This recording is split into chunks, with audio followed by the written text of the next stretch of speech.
So hello guys, welcome back to my channel अर्थशास्त्र की नगरी। सो गाइज, जैसा कि आपने थंबनेल के अंदर देख ही लिया है, हम बात करने वाले हैं ड्यू के 5th सेमेस्टर की इकोनॉमिक्स के रिगार्डिंग, जिसका नाम है भारत में आर्थिक विकास और नीति पार्ट 1। वो सभी स्टूडेंट जिनके पास जो है ये सब्जेक्ट है और 5th सेमेस्टर में है ड्यू के, और उनका जो है भाई एग्ज़ाम है, अभी तक कुछ भी नहीं पढ़ा है, तो टेंशन की बात जो है बिल्कुल भी नहीं है। इस सब्जेक्ट से रिलेटेड मैं सारी की सारी वीडियो जो है ऑलरेडी बना चुका हूँ। आज मैं आपको जो है केवल 10 ऐसे मोस्ट इम्पॉर्टेंट क्वेश्चन बताने वाला हूँ, जिसको आप अगर पढ़ के जाते हैं तो ये गारंटीड है, मैं लिख के दे रहा हूँ आपको। इससे बाहर जो है एक भी क्वेश्चन नहीं आने वाला है। आप बस ये 10 क्वेश्चन को प्रिपेयर कर लीजिए और कल जो है बहुत ही आराम से आप इसको रीड करके जाइए। क्वेश्चन जो है इसी में से आएंगे, घुमा फिरा के जैसे भी पूछे ये टॉपिक आप जो पढ़ के जाएंगे इसी में से क्वेश्चन आपसे पूछे जाएंगे। बस आपको क्वेश्चन को बहुत ही ज़्यादा ध्यान से समझना है। क्वेश्चन घुमा फिरा के पूछे जाएंगे, बार बार कह रहा हूँ। सीधा पूछे जाएँ तो बहुत अच्छी बात है, घुमा फिरा के पूछा है जैसे भी आपको ये टॉपिक दिख गया आप यही लिख के आएंगे। ये पीडीएफ अगर आपके पास नहीं है तो ड्यू की साइट से जो है भाई आप डाउनलोड कर सकते हैं। तब भी आपको नहीं मिल रही है तो मेरा व्हाट्सएप नंबर है 9990158317। आप जो है वहाँ से जो है मेरे को व्हाट्सएप कर सकते हैं, मैं आपको ये पीडीएफ जो है सेंड कर दूंगा। तो बकवास बहुत हो गई है, मुद्दे की बात करते हैं। सबसे पहले आप आ जाइए। इसमें आप देखेंगे 5 यूनिट है, आर्थिक विकास के माप, जनांक के, बेरोजगारी, नई आर्थिक नीति। तो भाई सबसे पहले आप आ जाइए, आपका यूनिट 1 देखिए। यूनिट 1 और हर यूनिट से क्वेश्चन फिक्स है, ठीक है। बहुत ही ज़्यादा इजी सब्जेक्ट है ये आपका, कोई इसमें आपको दिक्कत परेशानी वाली बात नहीं है। तो यूनिट 1 के अंदर सबसे पहले आपको जो टॉपिक पढ़ना है वो पढ़ना है मेरे भाई। यहाँ पे आप देखेंगे आर्थिक विकास और आर्थिक इकोनॉमिक ग्रोथ और इकोनॉमिक डेवलपमेंट में क्या अंतर होता है। ये जो क्वेश्चन है आपका, ये फिक्स क्वेश्चन है एग्ज़ाम के अंदर। ये क्वेश्चन एग्ज़ाम में आता ही आता है। आप इसको जितने भी पॉइंट आपको यहाँ पे दे रखे हैं, 9 पॉइंट आपको दे रखे हैं, 9 के 9 पॉइंट आप जो है पढ़ के जाएंगे, ठीक है। इसके ऊपर डिफरेंस जो है फिक्स है, सबसे पहला क्वेश्चन, ठीक है जी। उसके बाद आ जाइए आप नीचे, इसी से ही पढ़ना है, इसी पीडीएफ से, और कहीं से कोई 10 ईयर वगैरह किसी की कोई रिक्वायरमेंट नहीं है। मैंने आपको सारा का सारा इसी से ही पढ़ाया है। पहला क्वेश्चन ये है, इसको आप घोल कर पी जाइए, ये आएगा ही आएगा। उसके बाद दूसरा आपको जो क्वेश्चन पढ़ना है, बहुत ही ज़्यादा ध्यान से सुनेंगे प्लीज़। दूसरा आपको जो क्वेश्चन पढ़ना है वो आपको पढ़ना है, एक होती है विकासशील अर्थव्यवस्थाएं और एक होती है विकसित अर्थव्यवस्थाएं। तो आपसे जो एग्जाम में क्वेश्चन पूछा जाएगा, बहुत ही ज़्यादा ध्यान से सुन लीजिए, आपसे क्वेश्चन क्या पूछा जाएगा। या तो विकासशील अर्थव्यवस्थाओं की विशेषताएं बताइए, या विकसित अर्थव्यवस्थाओं की विशेषताएं बताइए, या विकासशील अर्थव्यवस्था और विकसित अर्थव्यवस्था में क्या अंतर होता है, यह आपसे पूछा जा सकता है। देश बोले कुछ भी बोले, विकसित देश, विकासशील देश, विकसित अर्थव्यवस्था, विकासशील अर्थव्यवस्था, सब एक ही बात होती है मेरे भाई, ठीक है। आपको क्या करना है, आपको कुछ नहीं करना है, सारी की सारी वीडियो मैंने आज जो है बना रखी है। क्वेश्चन आपसे जो पूछा जाएगा यहाँ पे देखिए, सबसे पहले आपको ये बताया गया है कि जो विकासशील देश होते हैं उसकी क्या क्या विशेषताएं होती है। आप यहाँ से सारी की सारी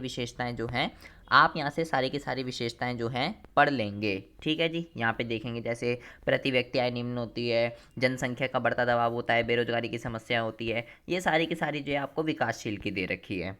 फिर आप जैसे नीचे आएंगे, फिर यहाँ पे आप देखेंगे, यहाँ पे आपको विकसित देशों की विशेषताएं दे रखी है, मैंने सबको इसको एलैबोरेट करके भी वीडियो बना रखी है, ठीक है जी। तो विकसित देश और विकासशील देश पहले आप दोनों समझ लीजिए होते क्या, आपने विशेषताएं पढ़ ली, ठीक है। अब जब आपने विशेषताएं पढ़ ली, जब आप दोनों पढ़ लेंगे आपको दोनों अंडरस्टैंड हो जाएगी। आप बहुत ही ईजिली इस पर डिफरेंस लिख सकते हो। डिफरेंस कहाँ पे दे रखा है, इसका, जो डिफरेंस आपको दे रखा है, वो ये रहा, विकसित और विकासशील देशों के बीच में अंतर, यहाँ पे आपको डिफरेंस दे रखा है इसका, ठीक है। और ये डिफरेंस वही लिखा हुआ है जो हम ऊपर विशेषताएं पढ़ के आए हैं। तो आप एक बारी विशेषताएं पढ़ लीजिए, तो फिर वो चाहे विशेषताएं पूछे या डिफरेंस पूछे, आप उस विशेषताओं के बेस पे ही डिफरेंस बहुत ही आराम से लिख के आ सकते हैं। ये सब वही लिखा हुआ है, आपको अलग से पढ़ने की इसकी कोई भी रिक्वायरमेंट नहीं है। उदाहरण जरूर पढ़ लीजिएगा, विकसित देशों के उदाहरण और विकासशील देशों के उदाहरण। तो दूसरा क्वेश्चन ये हो गया आपका।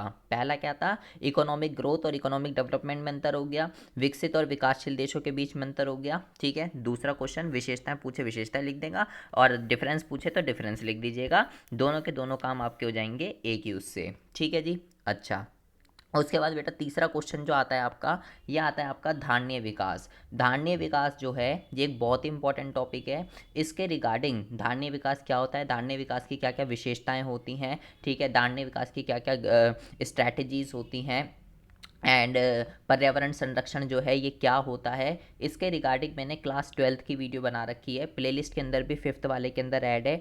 आप ये इसमें से कुछ नहीं पढ़ेंगे, ठीक है, इसमें से आपको कुछ भी ये समझ में नहीं आने वाला है। ठीक है, आपको धारणीय विकास का टॉपिक जो मैंने प्लेलिस्ट के अंदर ऐड कर रखा है वो आप पढ़ के जाएंगे कि धारणीय विकास का अर्थ क्या होता है, विशेषताएं क्या होती है और उसकी रणनीतियाँ, ये आप पढ़ के जाएंगे धारणीय विकास में। इससे आपको कुछ भी नहीं पढ़ना है, इसमें से आपको कुछ भी समझ में नहीं आने वाला है।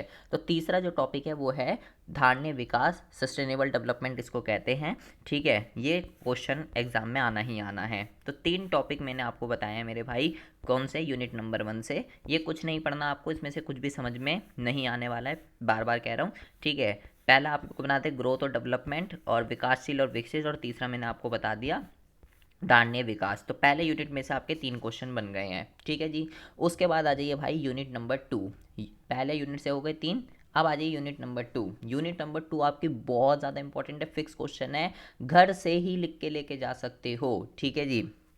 क्या क्वेश्चन बनता है आपका यहाँ पे, क्वेश्चन आपका यहाँ पे जो है, क्वेश्चन आपका यहाँ पे जो है ये बनता है कि यहाँ पे आप देखेंगे, यहाँ पे आप देखेंगे विकास के सूचक दे रखे हैं। विकास के जो सूचक होते हैं वो 2 कैटेगरी में हम डिवाइड कर सकते हैं, एक होते हैं आर्थिक सूचक और एक होते हैं गैर आर्थिक सूचक। ठीक है, तो आपसे क्वेश्चन बोलेगा विकास के सूचक बताइए, आर्थिक पूछे तो आर्थिक, गैर आर्थिक पूछे तो गैर आर्थिक, और बोले विकास के सूचक तो आपको दोनों लिखने पड़ेंगे।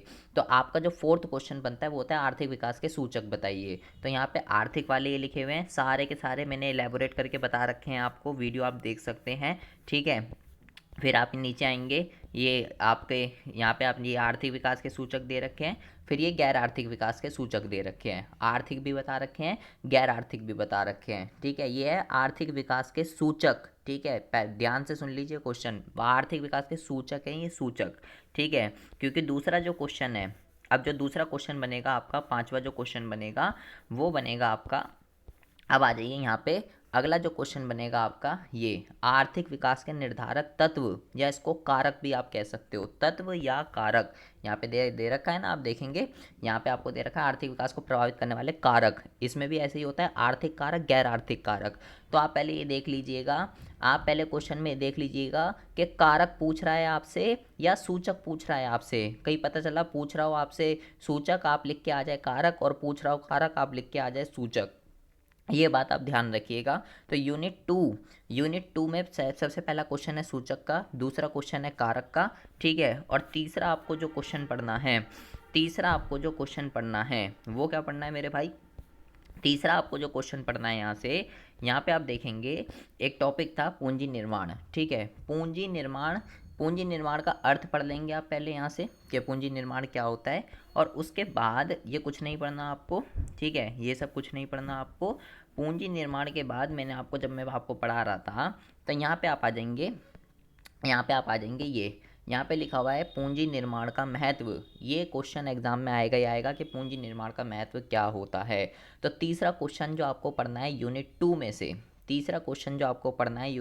से, वो आपको पढ़ना है कि पूंजी निर्माण का जो है क्या महत्व होता है। ठीक है जी। अच्छा जी, तो ये हो गया आपका 6वां क्वेश्चन। ठीक है, यूनिट 2 में से आपके एक तो हो गए सूचक, एक हो गए कारक, और एक हो गया पूंजी निर्माण का अर्थ और उसका महत्व। बहुत इजी है ये सारे के सारे टॉपिक, वीडियो बनी हुई है सबकी, प्लेलिस्ट में अवेलेबल है, फ्री ऑफ कॉस्ट अवेलेबल है, समीक्षाएं भी पढ़ लीजिएगा, कोई दिक्कत वाली बात नहीं है। ठीक है जी। उसके बाद हम बात करते हैं मानव पूंजी निर्माण जो है क्या होता है। ठीक है, मानव पूंजी निर्माण आपको जो है 7वां क्वेश्चन पढ़ना है मेरे भाई। 7वां क्वेश्चन है मानव पूंजी निर्माण, मैं आपको रिकमेंड करूँगा कि आप ये इसमें से कुछ भी ना पढ़िएगा। मानव पूंजी निर्माण ये मैंने क्लास 12th में पूरा का पूरा पढ़ा रखा है, मैंने वीडियो भी प्लेलिस्ट के अंदर ऐड कर रखी है, प्लेलिस्ट वाली, ठीक है, वहाँ से आप पढ़ सकते हो। मानव पूंजी निर्माण का क्या अर्थ होता है, इसकी क्या समस्याएं होती हैं, उसको कैसे दूर किया जा सकता है, इसका क्या महत्व होता है अर्थव्यवस्था के अंदर, ये सारी की सारी चीज़ें आप जो है वहीं से ही पढ़ेंगे मेरे भाई। यूनिट 1 और यूनिट 2 ही अगर आपने पढ़ लिया आप उससे ही पास हो जाओगे, आप इतना समझ लीजिए, आपको और एक्स्ट्रा पढ़ने की कोई भी ज़रूरत नहीं है। 5 में से सिर्फ 2 यूनिट भी आपने पढ़ लिया, आपका कल्याण हो गया। तो 7वां क्वेश्चन जो है, मानव पूंजी निर्माण का अर्थ आपको यहाँ पे दे रखा है, ठीक है, अर्थ आपको यहाँ पे दे रखा है, ये यहाँ से कुछ भी नहीं पढ़ना आपको, क्लास 12th की वीडियो और प्लेलिस्ट में ऐड हुई हुई है। समस्याएं आपको यहाँ पे बता रखी हैं, यहाँ पे अच्छा नहीं दे रखा है, ठीक है, क्लास 12th वाली में अच्छा बता रखा है, तो वहाँ से आप पढ़ेंगे। तो 7 क्वेश्चन जो हैं यूनिट 1 और यूनिट 2 में से हैं, तो आप समझ जाइए कि सिर्फ 2 ही यूनिट है जो आपको पढ़नी है, ठीक है। और अगर और थोड़ा पढ़ना है आपको, 10 क्वेश्चन में आपको बता रहा हूँ, उसके अलावा और कुछ नहीं, ठीक है। 7वां क्वेश्चन जो आपसे पढ़ना है मेरे भाई, घर से ही लिख के लेके जा सकते हो, ये टॉपिक इतना इंपॉर्टेंट है। इसको कहते हैं डेमोग्राफिक ट्रांजिशन, जनांकी संक्रमण का सिद्धांत। जनांकी के संक्रमण के सिद्धांत के अंदर आपको क्या पढ़ना है, ये पढ़ना है जनांकी के संक्रमण का सिद्धांत। जनांकी के संक्रमण का सिद्धांत जो है क्या होता है, इसका इसका अर्थ आपको यहाँ पे बता रखा है, और इसके अंदर कितनी अवस्थाएं होती हैं ये आपको जो है मेरे भाई यहाँ पे आपको बता रखा है। ये डायग्राम आपको गोल कर पी जाना है, और पांचों की पांचों अवस्थाएं मैंने आपको एक एक अवस्था बहुत ही अच्छे से समझा रखी है। पहली अवस्था में क्या होता है, दूसरी अवस्था में क्या होता है, तीसरी अवस्था में क्या होता है, चौथी अवस्था में क्या होता है, पांचवी अवस्था में क्या होता है, यहाँ तक आपको पढ़ना है, यहाँ तक आपको पढ़ना है। इसके अलावा और कुछ भी आपको नहीं पढ़ना है, ठीक है, बस यहाँ तक आपको पढ़ना। और भारत की सब अवस्था में ये भी आपको जो है पता होना चाहिए कि भारत जो है वो कौन सी अवस्था के अंदर है, ठीक है। ये क्वेश्चन आप घर से ही लिख के लेके जा सकते हो, ये इतना इंपॉर्टेंट है, ठीक है जी। ये हो गया आपका ये हो गया आपका क्या कहते हैं 8वां क्वेश्चन, ठीक है, जनांक के संक्रमण का सिद्धांत, ठीक है। इसमें से ये आपको कुछ भी नहीं पढ़ना है, और कुछ भी नहीं पढ़ना है इसमें से, ठीक है। वीडियो इसकी अवेलेबल है सारी की सारी फ्री ऑफ कॉस्ट प्लेलिस्ट के अंदर हैगी, ठीक है। ये तो इजी है क्वेश्चन है। अगर इसी के साथ ये जुड़ के आ सकता है कि जनसंख्या वृद्धि क्यों होती है, जनसंख्या क्यों बढ़ रही है, सिंपल सी बात है, बच्चे पैदा हो रहे हैं, और बच्चे क्यों पैदा हो रहे हैं तो आपको पता ही होना चाहिए, शिक्षा का अभाव है, रूढ़िवादी सोच है, ठीक है, जॉइंट फैमिलीज़ वाले लगते हैं लोग, एजुकेशन का अभाव है, ये सब फैमिली प्लानिंग कुछ नहीं है, इस वजह से जनसंख्या बढ़ रही है। तो ये तो ऐसा टॉपिक आप बिना पढ़े लिख सकते हो, इसमें तो आपको पढ़ने की कोई दिक्कत नहीं है। जनसंख्या बढ़ने से क्या दिक्कत होती है ये तो आप बना के भी लिख सकते हो, कोई ऐसी दिक्कत वाली बात नहीं है, लेकिन ये आ नहीं सकता, इसके साथ जुड़ के आ सकता है जनांकी के संक्रमण सिद्धांत, तो आपको पढ़ना ही पढ़ना है। ये तो आप ना भी पढ़ोगे तो भी ना ही पढ़िए आप, ठीक है, आप इसको बना के लिख सकते हैं, ठीक है जी। उसके बाद आ जाइए मेरे भाई, ये आपको कुछ नहीं पढ़ना, शहरीकरण क्या होता है, क्वेश्चन आएगा, लेकिन मैं आपको ज़्यादा घुमाने फिराने की वो बोलने के क्वेश्चन आएगा इसमें से, ठीक है, इसको आप छोड़ दीजिए, कुछ नहीं पढ़ना आपको। शहरीकरण पे क्वेश्चन आएगा, लेकिन मैं आपको रिकमेंड, आसान है बहुत ज़्यादा, लेकिन मैं आपको आगे इंपॉर्टेंट क्वेश्चन बता देता हूँ। आपके 8 क्वेश्चन तो ये बन गए, पहले मैं आपको 10 बता देता हूँ कि कौन कौन से आपको पढ़ने हैं। उसके बाद आ जाइए बेटा, उसके बाद आ जाइए बेरोजगारी, बहुत ही ज़्यादा इजी हलवा चैप्टर है ये आपका, हलवा, आपको पढ़ने की भी ज़रूरत नहीं है। अगर आपने 12th के अंदर पढ़ा है और 12th में भी नहीं पढ़ा तो फिर पढ़ लीजिएगा, सिंपल है। इसमें से पढ़ना चाहो इसमें से पढ़ सकते हो, 12th में से पढ़ना चाहते हो 12th में से पढ़ सकते हो, वीडियो सारी की सारी अवेलेबल है। क्या टॉपिक है इसके अंदर, बेरोजगारी क्या होती है, बेरोजगारी कितने प्रकार की होती है, बेरोजगारी के कारण बताइए, बेरोजगारी कैसे दूर की जा सकती है। एक ही क्वेश्चन आएगा जिसमें ये होगा, अर्थ, प्रकार, समस्याएं, सुझाव, ठीक है, सिर्फ एक ही क्वेश्चन आपको पढ़ना है। पूरी की पूरी वीडियो इसकी अवेलेबल है बेटा। यहाँ पे आपको प्रकार दे रखे हैं, प्रकार मैंने आपको सारे के सारे बता रखे हैं, कारण आपको यहाँ पे दे रखे हैं, घर से ही लिख के लेके जा सकते हो, ये क्वेश्चन आएगा ही आएगा, इतना इंपॉर्टेंट है। 9वां क्वेश्चन हो गया आपका, 9वां क्वेश्चन हो गया आपका बेरोजगारी का अर्थ, प्रकार, कारण और उसके सुझाव, ठीक है जी। तो ये यूनिट बहुत ही हलवा है मक्खन की तरह, आप बहुत ही आराम से इसमें से क्वेश्चन कर सकते हो, फिक्स है, सबसे बढ़िया बात, कोई दूसरा कोई टॉपिक ही नहीं है, फिक्स है, यही आना है। उसके बाद आपको आ जाइए, उसके बाद आप 9वां क्वेश्चन ये हो गया आपका, एक ही क्वेश्चन है इसके अंदर, ये सारी योजनाएं पढ़ लीजिएगा प्लीज़, इंपॉर्टेंट है। उसके बाद आ जाइए मनरेगा पे अलग से भी पूछा जा सकता है। मनरेगा बहुत इंपॉर्टेंट योजना होती है, आप बहुत 10th क्लास से पढ़ते आ रहे हैं मनरेगा योजना को, जो 100 दिन का गारंटी रोजगार देती है ग्रामीण उसमें। तो ये अलग से भी आपसे पूछी जा सकती है, ध्यान रखिएगा। उसके बाद आ जाइए लास्ट क्वेश्चन मैं आपको बता रहा हूँ, नई आर्थिक नीति 1991। नई आर्थिक नीति 1991 सेम 12th क्लास के अंदर भी था, यहाँ पर भी है। इसमें से आपको कुछ भी नहीं पढ़ना है, ठीक है, इसमें से आपको कुछ भी नहीं पढ़ना है। इसमें से आपको इसको समझना है, उदारीकरण, निजीकरण, वैश्वीकरण, पूरा 12th वाला टॉपिक अवेलेबल है, वहाँ से आप इसको पढ़ेंगे। वीडियो अवेलेबल है, प्लेलिस्ट के अंदर ऐड है। इसमें से आपको सिर्फ एक चीज़ पढ़नी है बेटा, वो क्या पढ़नी है आपको, वो आपको पढ़नी है, यहाँ पे आप नीचे आएंगे, ये कुछ नहीं पढ़ना आपको, ठीक है, ये कुछ नहीं आपको पढ़ना, यहाँ ये आप पढ़ेंगे यहाँ से, ठीक है। क्या क्वेश्चन पूछा जाएगा आपसे, नई आर्थिक नीति के पक्ष में तर्क बताइए और नई आर्थिक नीति के विपक्ष में तर्क बताइए। तो 10वां क्वेश्चन आपको जो पढ़ना है, पहले तो ये पढ़ना है पक्ष और विपक्ष में तर्क, ये आएगा ही आएगा, ठीक है। नई आर्थिक नीति, नई आर्थिक सुधार, उदारीकरण, निजीकरण, वैश्वीकरण, ये सब एक ही चीज़ होती है, इसके पक्ष में और विपक्ष में तर्क बताइए, ठीक है। ये आप यहाँ से पढ़ लेंगे। उसके बाद ये 10 क्वेश्चन हो गए आपको, इसके अलावा कुछ नहीं पढ़ना।